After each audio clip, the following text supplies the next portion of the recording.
share လေးချင်းကန်နေလှုပ်ပြီးသွားပြီဆိုလို့ရှိရင်ကျွန်တော်အခုဗီဒီယိုမှာနောက်ထပ်လုပ်ရမယ့် exercise နဲ့ပတ်သက်ပြီးတော့လိုအပ်တာလေးတစ်ချက်ပြောပြပါမယ်ဒီခါကျရင်ဖုန်းထဲကနေပြီးတော့မှ screenshot လုပ်ထားတဲ့စာလေးတွေကို print ထုတ်တတ်အောင်ပါနော်ကျွန်တော်ဒီလေးချင်းကန်လေးထည့်ပေးထားပါတယ်ဒါကကျွန်တော်တို့မိတ်တူဆိုင်တို့ပြီးလို့ရှိရင်ဓာတ်ပုံဆိုင်တို့မှာလာထုတ်တတ်ကြတယ်ပေါ့နော်အဲ့တော့ကိုကဒီလေးချင်းကန်လေးကိုလေ့ကျင့်ထားတဲ့အခါကျတော့ကိုရှိအဲ့လိုမျိုးဖုန်းထဲက screenshot လုပ်ထားတဲ့ပုံလေး print ထုတ်ခြင်းလို့ပါဆိုလို့ရှိရင်တေချာလုပ်တတ်သွားမှာပေါ့နော်အဲ့တော့ကျွန်တော်တို့ကကိုရှိကိုလာ print ထုတ်တဲ့သူရဲ့ဖုန်းနဲ့ကျွန်တော်တို့ရဲ့ computer နဲ့ကိုဓာတ်ရိုက်ချိတ်ပြီးတော့သူဖုန်းထဲကပုံလေးကို copy ကူးပြီးတော့ကိုယ့်ရဲ့ set ကိုကူးထည့်မယ်ဆိုလည်းရတယ်ပေါ့နော်အဲ့လိုမလုပ်ချင်ဘူးဆိုရင်ကျွန်တော်တို့ဖုန်းနဲ့သူဖုန်းနဲ့ကိုအရင်ဆုံးဇပြားနဲ့ချိတ်ပြီးတော့သူ print ထုတ်ခြင်းတဲ့ပုံလေးကိုကူးယူလိုက်ပေါ့နော်ကူးယူပြီးတော့မှကျွန်တော်တို့ဖုန်းနဲ့ကျွန်တော်တို့ရဲ့ computer နဲ့ကိုအသွင်ကြိုးနဲ့ချိတ်ပြီးတော့မှကိုဖုန်းထဲကနေပြီးတော့မှဇပြား folder ထဲမှာသွားပြီးတော့ပုံလေးတွေရှာမယ်ပေါ့နော်အဲ့တော့ဒါကတော့ပို့ပြီးတော့အကောင်းဆုံးပါသူဖုန်းကိုဓာတ်ရိုက်ချိတ်ပြီးတော့ယူမယ်ဆိုရင်ပေါ့နော်ကွန်ပျူတာနဲ့ဓာတ်ရိုက်ချိတ်ပြီးယူမယ်ဆိုရင်သူဖုန်းထဲမှာပုံကဘယ်နေရာမှာထားလို့ထားမှလည်းမသိဘူးပြီးတော့သူ screenshot လုပ်ထားတဲ့ပုံတွေကအရင်တော့ဟာကြီးလည်းရှိမယ်ကူဟာကြီးလည်းရှိမယ်ဆိုတော့ရောနေမှာအဲ့တော့ကိုယ့်အနေနဲ့ပြန်ရွေးထုတ်ဖို့ဆိုလို့ရှိရင်အရန်ကြာလိမ့်မယ်ပေါ့နော်အဲ့တော့ကျွန်တော်တို့အကောင်းဆုံးကတော့သူဖုန်းနဲ့ကိုဖုန်းနဲ့ကိုအရင်ဆုံးဇပြားနဲ့ချိတ်ပြီးသွားရင်သူ print ထုတ်ခြင်းတဲ့ပုံလေးတွေကိုကျွန်တော်တို့အရင်ဆုံးဇပြားနဲ့ share ခိုင်းလိုက်ပေါ့နော် share ပြီးသွားပြီဆိုတော့မှကျွန်တော်တို့ဖုန်းနဲ့ကျွန်တော်တို့ကွန်ပျူတာနဲ့ကိုဖုန်းအသွင်ကြိုးလေးနဲ့ချိတ်လိုက်ပါချိတ်ပြီးသွားရင်ကျွန်တော်တို့ဖုန်း model နံပါတ်ကဒီနေရာလေးမှာလာပြီးပေါ်နေလိမ့်မယ်အဲ့တော့ကျွန်တော်တို့အဲ့လိုမျိုးပေါ်ပြီးဆိုရင်ဖုန်းလေးကိုနှစ်ချက်နေဝင်ဟုတ်ပြီနော်ဒီနေရာမှာကျွန်တော်ဖုန်းတချို့ဖုန်းတွေမှာ SD card စိုက်ထားတာရှိတယ်တချို့ဖုန်းတွေကျတော့ SD card စိုက်မထားတာလည်းရှိတယ်ပေါ့နော် SD card စိုက်ထားတာရှိတယ်ဆိုရင် SD card ထဲမှာ SD card ထဲကိုဝင်ပြီးတော့ဇပြား folder ထဲမှာကျွန်တော်တို့ဇပြားနဲ့ share ထားတဲ့ပုံလေးတွေကိုတွားပြီးတော့ယူရမှာပေါ့နော်ကျွန်တော်ရှိမှာတော့ SD card စိုက်မထားဘူး internet storage တစ်ခုပဲရှိတယ်ပေါ့နော်အဲ့တော့အဲ့ဒီထဲကိုကျွန်တော်နှစ်ချက်နေပြီးတော့ဝင်လိုက်မယ်အဲ့တော့ဒီထဲမှာကျွန်တော်ပုံရှာတာလေးလည်းတစ်ချက်ပြောပြပါမယ်အဲ့တော့ကျွန်တော်ဖုန်းထဲမှာပေါ့ DCIM ဆိုတဲ့ folder ရှိတယ်အဲ့ထဲကိုနှစ်ချက်နေပြီးတော့ဝင်လိုက်မယ်ဝင်လိုက်လို့ရှိရင်အဲ့မှာကင်မရာနဲ့ရိုက်ထားတယ်ပေါ့နော်ဖုန်းကင်မရာနဲ့ရိုက်ထားတဲ့ပုံတွေဆိုရင်ဒီကင်မရာ folder ထဲမှာတွားရှာလို့ရတယ် screenshot လုပ်ထားတဲ့ပုံတွေဆိုလို့ရှိရင်ဒီ screenshot folder ထဲမှာရှာလို့ရတယ် Facebook ကစိတ်ထားတဲ့ပုံတွေဆိုရင်တော့ဒီ Facebook folder ထဲမှာရှာလို့ရပါတယ်ဒါတော့ရှာပုံရှာနေပေါ့နော်ဘယ် folder မှမသိမှာဆိုလို့ပါအဲ့တော့ပြီးနောက်တစ်ခုကကျတော့ picture ဆိုတဲ့ folder ရှိတယ်ဗျအဲ့တော့ picture folder ကိုလိုက်ရှာပါ picture ထဲမှာဆိုလို့ရှိရင်ကျွန်တော်တို့က messenger ကနေစေးထားတဲ့ပုံတွေဆိုရင်တော့ဒီထဲမှာလာရှာလို့ရပါတယ်ဟုတ်ပြီနော်အဲ့လိုမျိုးလိုက်ရှာပြီးသွားရင် folder တွေ့ပြီဆိုရင်အဲ့ထဲကိုဝင်ပြီးရင်ကို copy ကိုခြင်းတဲ့စာလေးပုံလေးတွေကို select ပေးဟုတ်ပြီနော်ထိပ်ဆုံး file လေးကိုတစ်ချက်နဲ့ပြီး shift ကိုပြီးနောက်ဆုံး file လေးကိုတစ်ချက်နဲ့အားလုံးယူခြင်းနဲ့ဆိုရင်တော့ control နဲ့ A နဲ့ select အောင်ပေးလိုက်ပေါ့နော်ပြီးရင် right click ထား copy ပြီးရင်ကိုယ့်ရဲ့ computer ရဲ့ desktop screen ပေါ်မှာပဲဖြစ်ဖြစ်ပေါ့ folder တစ်လုံးဆောက်လိုက်ပါ right click new ကနေပြီးတော့ folder ဆောက်ပြီးတော့အဲ့ folder တွေကိုဝင်မယ်ပြီးရင်ဒီမှာ paste ချလိုက်မယ် right click paste ပေါ့ဒါဆိုရင်ပုံလေးတွေရောက်လာပြီဆိုတော့မှကျွန်တော်တို့က Photoshop တွေကိုထည့်ပြီးတော့ print ထုတ်ဖို့လုပ်ရမှာပါဟုတ်ပြီနော်အဲ့တော့ကျွန်တော်တို့ Facebook တို့ Messenger တို့ကစိတ်ထားတဲ့ပုံတွေဆိုရင်တော့ကျွန်တော်တို့တခါတည်းဒီ Photoshop တွေကိုတန်းဖွင့်လို့မရတာမျိုးရှိတယ်ပေါ့နော်အဲ့ဒါဆိုရင် Format Factory Software နဲ့ဒီတက်ပုံတွေကို JPG format ပြောင်းပြီးတော့မှရလာတဲ့ပုံလေးတွေကို Photoshop ထဲထည့်ပြီးတော့ print ထုတ်လို့ရမှာပါဟုတ်ပြီနော်အဲ့တော့ကျွန်တော်တို့ဒါတော့ပုံရှာတဲ့ဟာပေါ့နော်ဇပြာနဲ့ share ထားတဲ့ပုံတွေဆိုရင်တော့ကျွန်တော်တို့ကဇပြာ folder တွေကိုဝင်ပြီးရင်ဓာတ်ပုံတွေ share ထားတာဆိုတော့ photo တွေကိုသွားတခါကျရင်အပြင်ကိုထွက်ရင်လည်းထွက်နေလိမ့်မယ်တခါလေးကြာလို့ရှိရင် folder တွေထဲမှာဝင်နေတာမျိုးရှိတတ်တယ်ပေါ့နော်အဲ့တော့အားလုံးဆက်လက်ပြီး copy လုပ်ကိုယ့်ရဲ့ set ထဲကိုပေးချပါ copy လုပ်ပြီးတော့ကိုယ့်ရဲ့ set ထဲက folder ထဲမှာပေးချပါဟုတ်ပြီနော်အဲ့တော့ရောက်ပြီဆိုတော့မှကျွန်တော်တို့က print ထုတ်ဖို့အတွက်လုပ်ရတော့မှာဟုတ်ပြီနော်ကျွန်တော်ရှိမှာတော့ဖုန်းထဲကနေပြီးတော့ copy ကူးထည့်ထားတဲ့ screenshot ထားတဲ့စာလေးတွေရှိတယ်ဗျနမူနာလေးပေါ့နော်ဒီမှာရှိပါတယ်စုစုပေါင်း21ပုံကျွန်တော်ဟိုလောက်ပဲထည့်လိုက်မယ်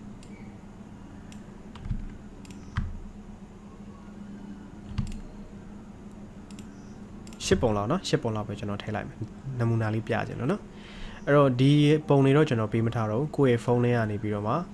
screenshot ထားတဲ့စာလေးတွေပေါ့နော်စာလေးတွေပဲဖြစ်စေပုံလေးတွေပဲဖြစ်စေအဓိကတော့စာကိုပြောချင်တာပေါ့နော်အဲ့ဒါတွေကိုယ့်ရဲ့ computer တွေကူးထည့်ပြီးသွားရင်တော့ကျွန်တော်လေ့ကျင့်လို့ရပါပြီဟုတ်ပြီနော်အဲ့တော့ကျွန်တော်ဒီမှာတော့ပုံကို10ပုံလောက်ပဲ select ပေးထားလိုက်မယ်နော် select ပေးပြီးတော့ Photoshop ထဲကိုဆွဲထည့်လိုက်မယ်ပြည့်ထည့်လိုက်မယ်နော်အဲ့တော့ကျွန်တော်တို့ဒီစာတွေကို print ထုတ်တဲ့အခါမှာ A4 အပြည့်ပေါ့နော် A4 အထောင်ကိုအခုလိုမျိုးအထောင်ပေါ့နော်အထောင်အပြည့်ထုတ်တာရှိတယ်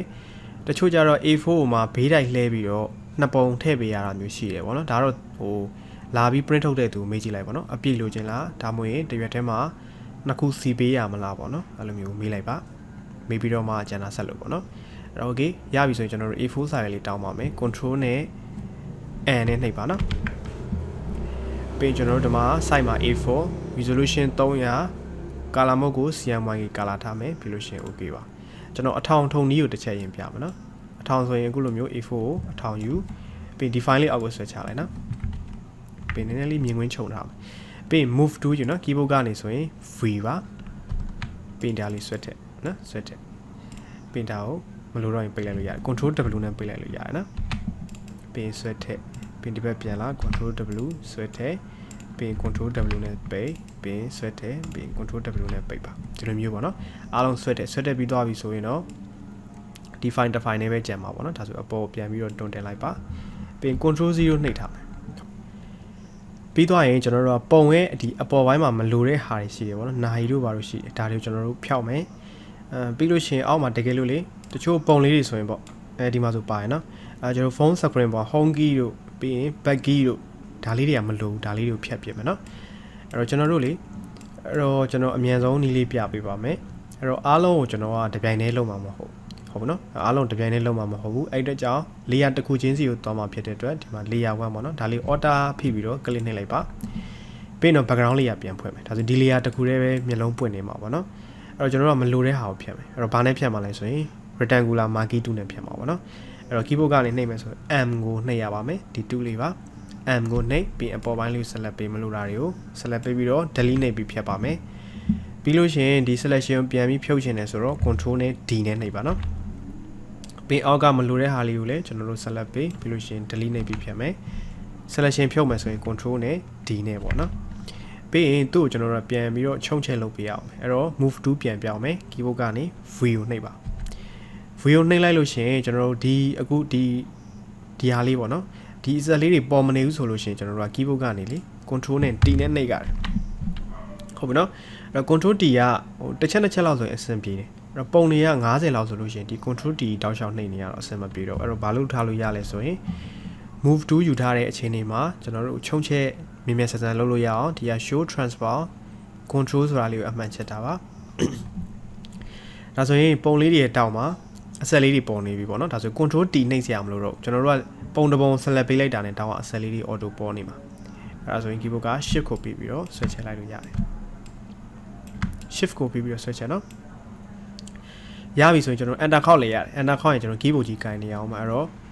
အလယ်မှာနှစ်ချက်နေတခါကြရင်ကျွန်တော် shortcut နဲ့သွားတာပုံမြန်တာရှိတယ်တခါလေကြာလို့ရှိရင် mouse နဲ့သွားရတဲ့ဟာမျိုးလေးရှိတယ်ပေါ့နော်အဲ့တော့နှစ်ခုလုံးမျှသုံးရမှာပါဒီမှာဆိုရင်တော့ကျွန်တော်တို့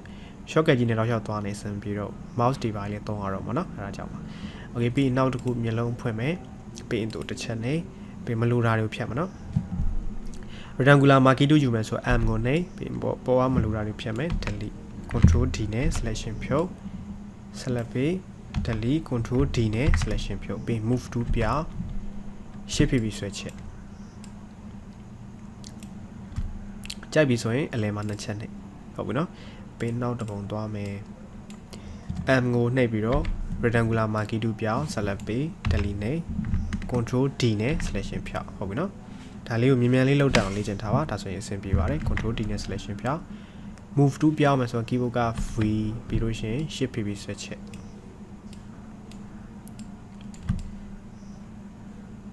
်ကြိုက်ပြီဆိုရင်အလယ်မှာနှစ်ချက်နှိပ်ဟုတ်ပြီနော်အဲ့လိုမျိုးအများကြီးပဲပုံတွေလောက်သွားပြီးတော့မှကျွန်တော်တို့ဒီဟာလေးကိုမျက်လုံးဖွင့် print ထုတ်ဒါလေးကိုပြန်ဖြောက်ပြီးဒါလေးကိုဖွင့် print ထုတ်ပြီးဒါလေးကိုဖြောက်ဒါလေးကိုဖွင့် print ထုတ်ပြီးလို့ရှိရင်ဒါလေးကိုဖြောက်ဒါလေးကိုဖွင့်ပြီး print ထုတ်ဒီလိုမျိုးသွားမှာပေါ့နော်ဒါကတော့ကျွန်တော်တို့ A4 အထောင်မှာ print ထုတ်တဲ့အပိုင်းလေးကိုပြောပြတာပေါ့နော်အဲကျွန်တော်နောက်တစ်ခုက A4 ဘေးတိုက်မှာစီးတဲ့အပိုင်းလေးပေါ့နော်အတူတူပါပဲ file နဲ့ new ခေါ်မယ်ပြီး okay နေလိုက်တော့မှာနော် setting ကတော့ချိန်ထားပေးသားမလို့ okay နေပြီးသွားရင်ဒီ file လေးကိုလှဲမှာဆိုတော့ကျွန်တော်ရှေ့မှာပြောခဲ့တယ် image rotation တွေကိုသွားပြီးတော့ဒီနှစ်ခုတည်းကြိုက်တာနှိပ်လို့ရတယ်နော်အဲ့နှိပ်ပြီးသွားရင်ကျွန်တော် control 0လေးနှိပ်ထားမယ်အလယ်မှာ guideline လေးချမယ်နော်ပေးရနေပြီးတော့ပေးတန်လေးတွေကနေပြီးတော့မှ guideline တစ်ခုဆွဲပြီးတော့ထုတ်လာပါပြီး6မပြည့်တပြည့်ပေါ့နော်အပေါ်နာလေးမှာသူ auto ပြေးကတ်သွားလိမ့်မယ်အဲ့ဒီညာလေးရောက်လို့ရှိရင်လွှတ်လိုက်ပါအဲ့တော့ A4 ကိုကျွန်တော်တို့အခုလိုမျိုးထပ်ပိုင်းပြီးသွားပြီဆိုလို့ရှိရင်ဒီ file လေးကိုအောက်ကိုဆွဲချထားပါဆောနာလို့ပေါ့နော် ဆွဲကြတာပြီးလို့ရှိရင် move to ယူထား move to ယူထားပြီးတော့ဒီပုံလေးကိုဆွဲတယ်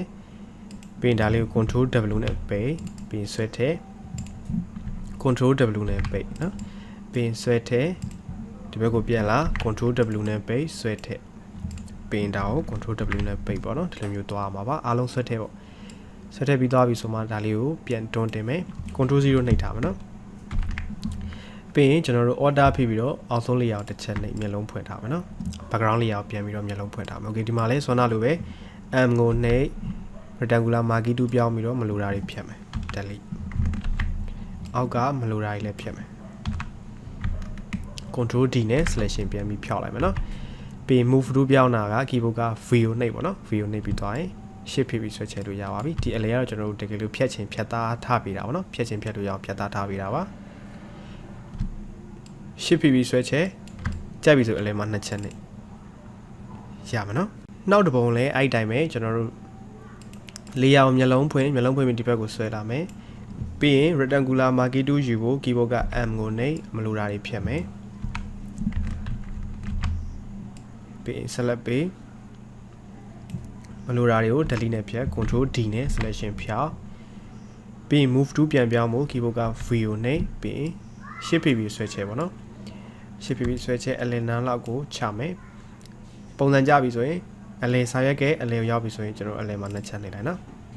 ဒီလိုမျိုးသွားမှာပါအဲ့လိုနှစ်ပုံစီပြီးသွားရင်ဒီနှစ်ခု group ဖွဲ့နော် keyboard ကနေ control နဲ့ G နဲ့နော် group ဖွဲ့တာပြီးဒါလေးကိုပြန်ဖြောက်ပြီးရင်နောက်တစ်ခုမျက်လုံးဖွင့်မယ်ဆွမ်းနာလိုပဲ rectangular marquee 2ပြောင်း M နဲ့နော် select ပေး delete အောက်မှာလည်းမလိုတာတွေ select ပေး delete control D နဲ့ selection ဖြောက် move to ပြန်ပြောင်းခြင်း keyboard က V shift ပြီးဆွဲချက်နေရာကြပြီဆိုရင်2ချက်နဲ့ဟုတ်ပြီနော်ပြီးနောက်တစ်ခုမျက်လုံးဖွင့်